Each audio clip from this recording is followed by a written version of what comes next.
भारत माता की, भारत माता की, वंदे मातरम, वंदे मातरम, वंदे मातरम।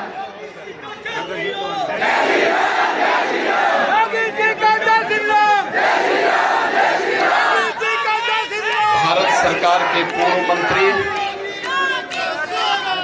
अंबाला के लोकप्रिय सांसद माननीय श्री रतनलाल कटारिया जी,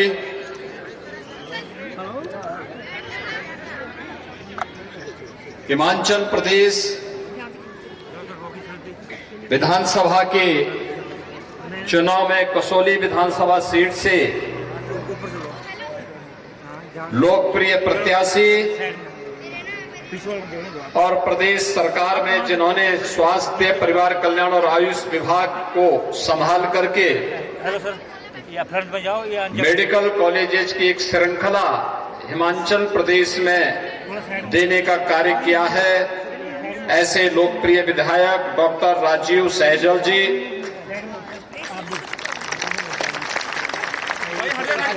कालका की पूर्व विधायक और महिला मोर्चा की राष्ट्रीय कोषाध्यक्ष श्रीमती बदका शर्मा जी, अध्यक्ष महिला आयोग हिमाचल प्रदेश डॉक्टर डीजे ठाकुर जी, श्री संजीव कश्यप जी, कपूर सिंह वर्मा जी, तीरथ राम ठाकुर जी, राम कुमार सिंगला जी, सुंदरम ठाकुर जी, रामेश्वर शर्मा जी, मदन मोहन मेहता जी, मति दर्पणा ठाकुर जी, लाज किशोर शर्मा जी, अमर सिंह परिहार जी और भारी संख्या में यहां पर उपस्थित कसौली विधानसभा सीट से जुड़े हुए सभी उपस्थित भाइयों बहनों, आप सबको मैं अयोध्या की धरती से यहां पर आकर के अभिवादन स्वरूप राम राम कहता हूं।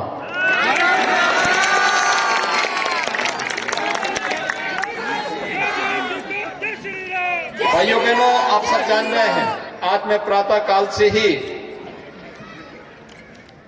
हिमाचल प्रदेश की अनेक विधानसभा सीटों पर प्रचार करते हुए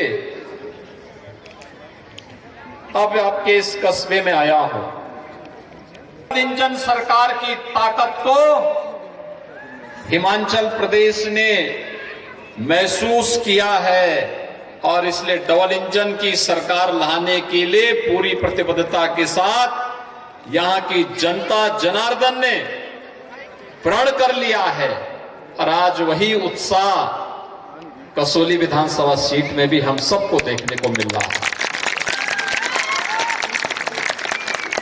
भाइयों बहनों, जब हम बात करते हैं देश की, वैश्विक मंच पर भारत की प्रतिष्ठा बढ़ी है। भारत अब पिछलक्कू नहीं, दुनिया के मंच पर भारत एक नेतृत्वकर्ता राष्ट्र के रूप में जाना जाता है। दुनिया के अंदर कहीं संकट छाता है तो दुनिया मोदी जी की ओर आशा भरी निगाहों से देखती है। ये नया भारत है जो बिना किसी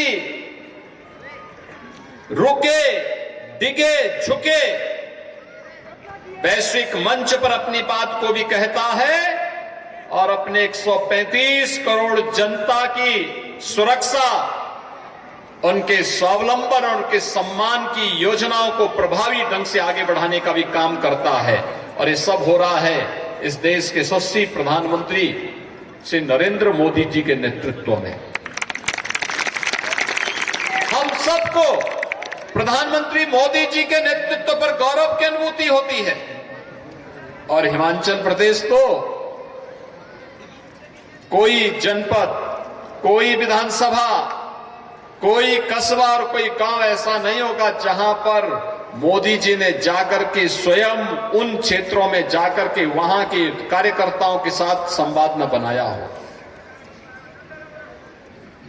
हिमाचल प्रदेश के बारे में जो जानकारी उनकी है अद्भुत है, देश के बारे में जो जानकारी अद्भुत है।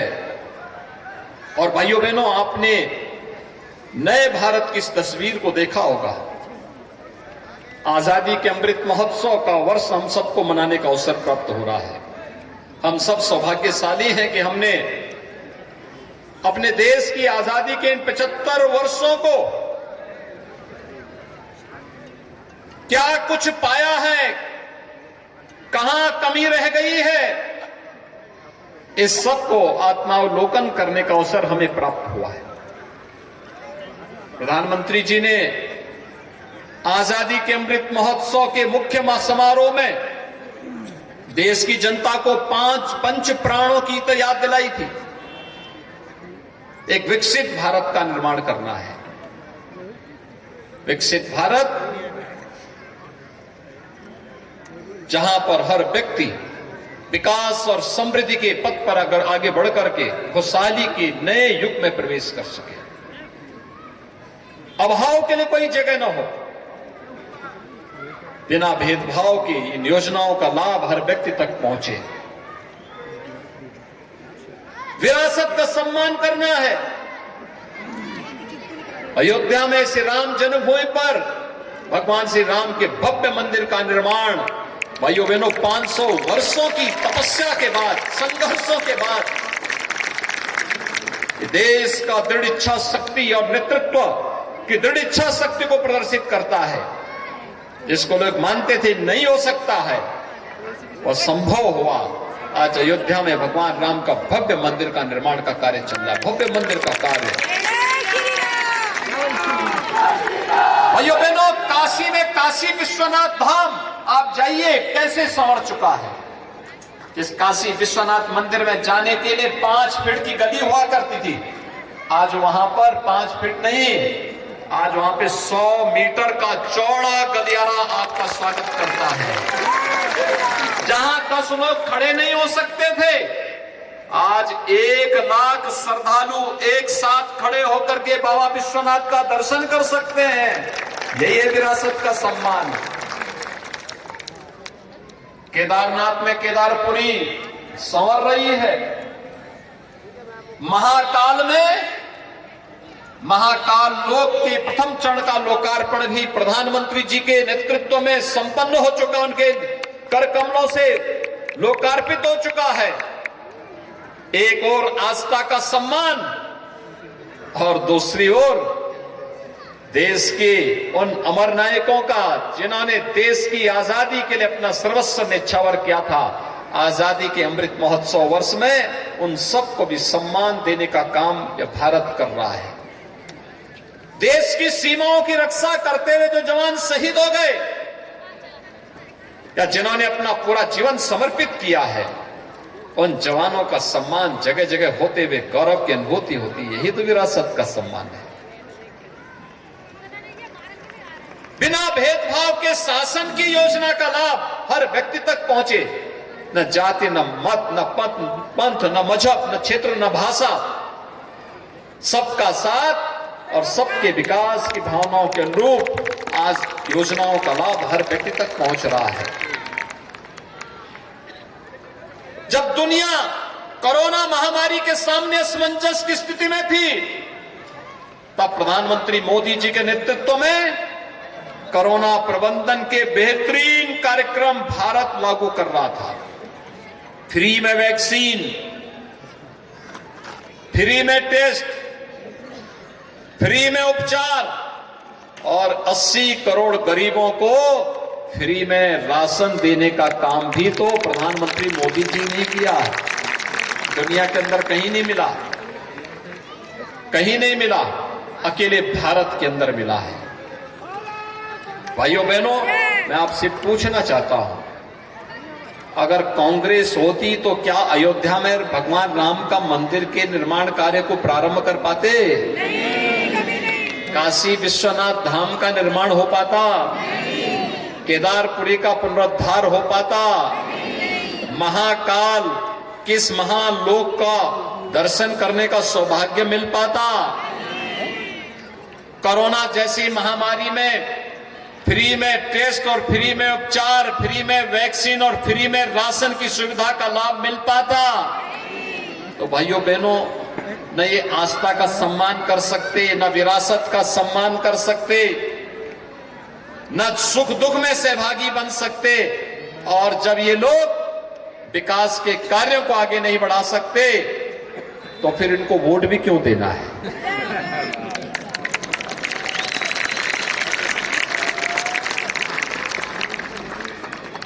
और मैं तो आपके पास एक बात कहने के लिए आया हूं। अभी यहां पर डॉक्टर राजीव सहजल जी अपनी बात कह रहे थे, विकास के उन्होंने ढेर सारी कार्यक्रमों को यहां पर किया, कहीं सीएससी बनाया, कहीं एसडीएम कार्यालय का निर्माण किया, कहीं कॉलेजेस बनाए, कहीं पर अन्य संस्थाओं का निर्माण किया। सड़क से लेकर के आम जन की हर सुविधा का ध्यान रखा गया। राजनीति में पढ़े लिखे लोगों का आना, ये राजनीति का सौभाग्य होता है, लोकतंत्र का सौभाग्य होता है। वे लोकतंत्र को मजबूती देते हैं, अपनी ऊर्जा और प्रतिभा का लाभ देते हैं, उसके माध्यम से लोकतंत्र प्रफुल्लित होता है, आगे बढ़ता है, फलता फूलता है, विकास की योजनाओं को आगे बढ़ाने में मदद मिलती है। ये डबल इंजन की सरकार के कारण ही संभव हो पा रहा है कि आज हिमाचल प्रदेश जैसे राज्य में एम्स है, आईआईटी भी है और आईआईएम भी आ रहा है। हर जनपद मेडिकल कॉलेज निर्माण की ओर अग्रसर हो रहा है। यहां पर गरीबों के लिए आयुष्मान भारत की योजना भी है, तो हिम केयर की योजना भी है। 5 लाख रुपए की स्वास्थ्य बीमा का कवर मिल रहा है। अगर कांग्रेस 55 वर्षों में शासन करते हुए ये सुविधा नहीं दे पाई, वृद्धजनों को पेंशन नहीं दे पाई, यानी कांग्रेस ने पेंशन की सुविधा का कहां शुरू किया था? 80 साल से ऊपर का जो हो जाएगा, 80 साल तक कोई जीवित रहेगा तब पेंशन पाएगा ना। मनसा ही साफ नहीं थी उनकी। यहां पे भारतीय जनता पार्टी की डबल इंजन सरकार है, कहा नहीं हुई 60 साल का कोई व्यक्ति हुआ उसको हम पेंशन की सुविधा के साथ जोड़ देंगे। आयुष्मान भारत की जो एससीसी की सीमा थी, जो लोग ये सर्वे भारतीय जनता पार्टी ने नहीं कराया था, कांग्रेस की सरकार ने कराया था, और वो भी आधा अधूरा। हमने कहा चलो जैसे है वैसे ही कर लेंगे, लेकिन डबल इंजन की सरकार का लाभ क्या, जो उससे छूटे हुए थे, यहां पे जयराम ठाकुर जी की सरकार ने उन सबको शेष को उससे कवर कर दिया। हेम केयर के माध्यम से उन्हें भी कवर कर दिया। 5 लाख रुपए की स्वास्थ्य बीमा का कवर दिया। जल जीवन मिशन, हर घर नल की योजना, पहले प्रोफेसर प्रेम कुमार धूमल जी की सरकार ने उसे लागू किया था, और प्रधानमंत्री मोदी जी आज पूरे देश के अंदर लागू कर रहे हैं। गरीबों के लिए आवास, पीएम आवास की योजना हो, ग्रामीण या शहरी दोनों का लाभ मिल रहा है। गरीबों को विद्युत के फ्री में कनेक्शन मिल रहे हैं, उज्ज्वला योजना के कनेक्शन मिले हैं। आखिर कांग्रेस 55 वर्षों तक कर क्या रही थी? और भाइयों बहनों, जब ये 55 वर्षों तक नहीं कर पाए तो आज क्या कर पाएंगे? अब उनके बस के बाहर है। इसीलिए देश की जनता ने आजादी के अमृत महोत्सव वर्ष में एक संकल्प ले लिया। एक संकल्प, आजादी के अमृत महोत्सव वर्ष में आपने देखा होगा, अभी उत्तर प्रदेश विधानसभा का चुनाव हुआ था। कांग्रेस के कितने सदस्य चुने गए मालूम है? 2। 403 में से मात्र 2 कांग्रेस जीती है। कोई व्यक्ति मरता है कंधा देने के लिए भी 4 लोग चाहिए होते हैं, वहां मात्र 2 है। भाइयों बहनों, क्या स्थिति हो चुकी है, देश की जनता तय कर चुकी है, जो देश पर बोझा बन चुके थे अब उनको ढोने की आवश्यकता भी नहीं, जहां पड़े हैं वहीं उसको अपनी गति प्राप्त करने की। और इसलिए भाइयों बहनों, हम सब बड़ी सतर्कता के साथ, बड़ी सावधानी के साथ कार्य करें। और मैं तो आपके पास एक बात कहने के लिए आया हूं। देखिए, डबल इंजन की सरकार है, विकास डबल गति से कर रही है, एकदम बुलेट ट्रेन जैसा विकास हो रहा है हिमाचल प्रदेश में।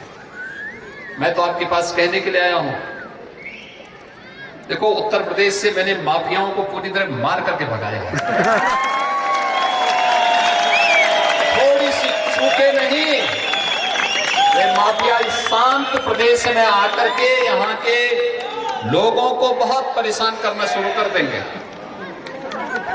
देखा नहीं, कांग्रेस की सरकार थी पंजाब में, और उस समय उनकी सरकार ने, कांग्रेस सरकार ने पंजाब में उत्तर प्रदेश के एक माफिया को जबरदस्ती रखा था। ये इनका हाल है। बाद में हम लोग सुप्रीम कोर्ट तक लड़े, उस माफिया को वापस लेके गए। हमने कहा भी अब तक प्रदेश के अंदर लोगों को परेशान कर रहे थे, थोड़ा वहां की जेलों में भी तो सड़ो। और इसलिए भाइयों बहनों, मैं आपसे कहने के लिए आया हूं, सरकार विकास कराती है। मंत्री बनने के बाद श्री डॉक्टर राजीव सहजल अब केवल कसौली विधानसभा के विधायक नहीं हैं, प्रदेश के मंत्री भी हैं।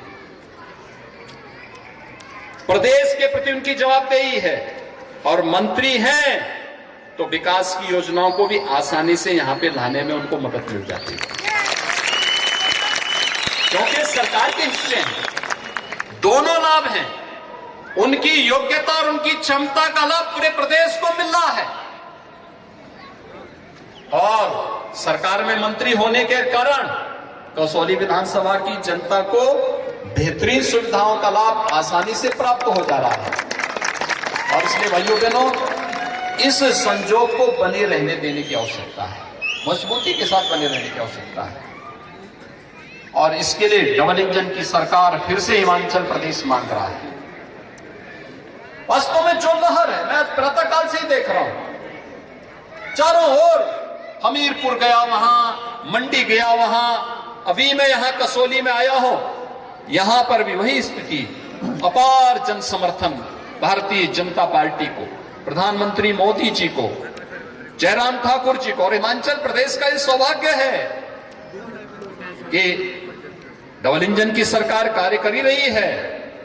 हिमाचल प्रदेश का ही सपूत भारतीय जनता पार्टी के राष्ट्रीय अध्यक्ष के रूप में भारतीय जनता पार्टी के देश के अंदर नेतृत्व दे रहा है। युवा और जुझारू मंत्री के रूप में से अनुराग सिंह ठाकुर इसी माटी के लाल हैं, इसी हिमाचल के लाल हैं। और इसलिए भाइयों बहनों, आप सबसे मैं अपील करूंगा, 12 नवंबर को ये संभव नहीं होता कि चुनाव की प्रक्रिया प्रारंभ होने के बाद कोई प्रत्याशी घर घर जाकर के एक एक व्यक्ति तक मिल ले। उसके लिए कम से कम 1 वर्ष का समय चाहिए होता है, और चुनाव की प्रक्रिया के बाद मात्र 14 दिन का समय रहता है। और इसलिए आप सबको डॉक्टर राजीव सहजल बनना पड़ेगा। सभी सहमत हैं? सभी सहमत हैं? भाइयों बहनों, मैं आप सबसे अपील करूंगा, सभी लोग डॉक्टर राजीव सहजल बनकर के 12 नवंबर तक, उससे पहले ही एक एक घर में जाकर के, हर घर में दस्तक देकर के उन सभी लोगों को मतदान करने के लिए अभी से प्रेरित करिए। और मतदान करने के लिए पहले प्रेरित करिए, और फिर भारतीय जनता पार्टी के कमल चुनाव चिन्ह की तरफ आकर्षित करिए कि कमल चुनाव चिन्ह पर ही वोट देना है। भारतीय जनता पार्टी बढ़ेगी, देश बढ़ेगा। आज ये साबित हो चुका है। भारतीय जनता पार्टी विकास की जिन नई ऊंचाइयों की ओर जा रहा है, वो देश को नई ऊंचाइयों की ओर लेके जा रहा है। क्योंकि भारतीय जनता पार्टी के कार्यकर्ता के लिए देश पहले है। भारतीय जनता पार्टी का संकल्प ही है देश पहले, पार्टी फिर और स्वयं अंत में। इसलिए भाइयों बहनों, देश के हित में, देश की सुरक्षा के लिए, देश की विकास और समृद्धि के लिए, आम जन को विकास की सुविधाओं का लाभ मिल सके, जन सुविधाओं का लाभ मिल सके, इसके लिए आवश्यक है भारतीय जनता पार्टी की डबल इंजन की सरकार हिमाचल में फिर से बने। इसके लिए डॉक्टर राजीव सहजल को भारी बहुमत के साथ चुनाव जिता करके भेजे, यहां से भारी बहुमत के साथ चुनाव जिता करके भेजे।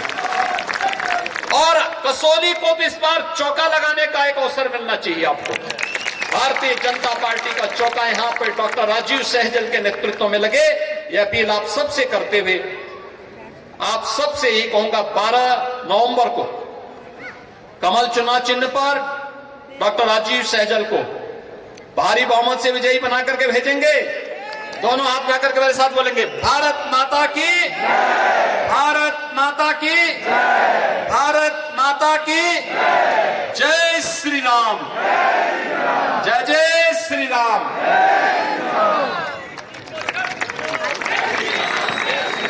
भारत माता की, भारत माता की, भारत माता की, भारत माता की जय जय श्री राम। मैं माननीय श्री योगी आदित्यनाथ जी का बहुत बहुत धन्यवाद करता हूं और यहाँ पर उपस्थित आप सभी हर बूथ से पहुंचे हुए सभी मतदाताओं का, सभी कार्यकर्ताओं का बहुत बहुत धन्यवाद करता हूं। आप इतनी बड़ी संख्या में यहाँ पर भारतीय जनता पार्टी के प्रत्याशी डॉक्टर राजीव सहजल जी को आशीर्वाद देने के लिए उपस्थित हुए हैं। आप सभी का बहुत बहुत धन्यवाद।